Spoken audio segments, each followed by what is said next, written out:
বিকেলবেলায় বাসা থেকে বাইক নিয়ে একটু বেরোইছিলাম। দেন কোথায় যাব এরকম কোনো প্ল্যান ছিল না। দেন যাইতে থাকি, দেখি কই যাওয়া যায়। সেইভাবেই যাইতে যাইতে আপনার ইসে ডুমুরিয়ার ভিতরে এখানে একটা আপনার ইটের ভাটা আছে। দেন সেইখানে চলে আসছিলাম কিছু ছবি তোলার জন্য। কিছু ছবি তুললাম, দেন একটু ভিডিও টিডিও করলাম। তারপরে এইখানে আপনার অনেক ছবি টবি তুলছি। আর ওই যে ওইখানে ওনারা এই মাটিগুলা ফিনিশিং করতেছে, মানে মাটিতে কোনো বালুকণা বা কোনো কিছু থাকলে সেইটা দিয়ে ইট হয় না, পিওর মাটি লাগে। ওনারা সেই মেশিনের ভিতরে ওই মাটিগুলো দিয়ে আপনার ফিনিশিং করে সেই মাটি নিয়ে যাচ্ছে এইখানে। আপনার ভিডিও করতে এসে এনাদের বলতেছি যে আঙ্কেল একটু ভিডিও করব। হ্যাঁ, ওরা বলে হ্যাঁ অবশ্যই ভিডিও করো। তারা অনেক খুশি যে তাদের নিয়ে একটা ভিডিও করতেছি।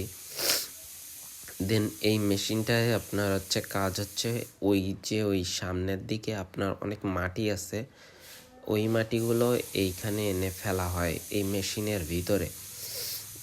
ফেলে ওই মাটিটা পিওর করা হয়। ওতে কোনো আপনার বালুকণা বা আপনার এইখান থেকে ওনারা মাটি নিয়ে যায়। এই যে দেখেন এই ভাইয়া এই মাটি ওনার ভরে দিচ্ছে, আর এইখান থেকে নিয়ে যে ওই মেশিনের ভিতরে এই যে ফেলে দিল। এখন এই মাটিটা মিক্সার হচ্ছে। আপনার কোনো ঝিল বা ইটের গুঁড়া বা এগুলো থাকলে একদম ফিনিশ, মানে এগুলো ফিনিশ করে এই মেশিন থেকে আপনার বের করে দেয়। দিয়ে আপনার ওই যে নিচ থেকে আপনার সেই পিওর মাটিটা আসে।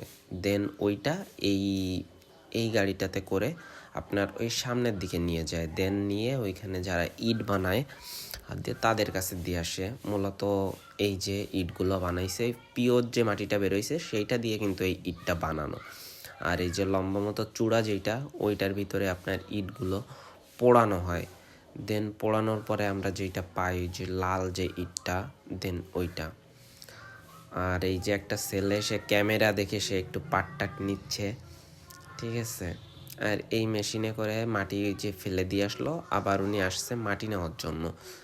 এখান থেকে উনি ওই যে এই চাচা আবার নিয়ে যাচ্ছে, মানে একজন নিয়ে আসে আবার আরেকজন নিয়ে যায়। মানে এই মাটিটা দিয়েই তো ইট বানায়, যারা ইট তৈরি করতেছে তাদের কাছে দিয়ে আসে। আর এই যে আপনার গোলপাতার যে ছাউনিগুলো দেখতেছেন, এইগুলোতে ওনারা থাকে, মানে এইখানে কাজ করে। আপনার ইটের কাজ 6 মাস হয়, আর দেন 6 মাস হয় না, সিজনের একটা কাজ। এর জন্য ওনাদের বাড়ি অনেক দূর দূর, কারো বাড়ি কয়রা শেষ সীমানায়, তারপরে অনেক দূর থেকে আসে। দেন ওনারা এখানে সারাদিন কাজ করে, রাত হলে এইখানেই থাকে। এইটাই।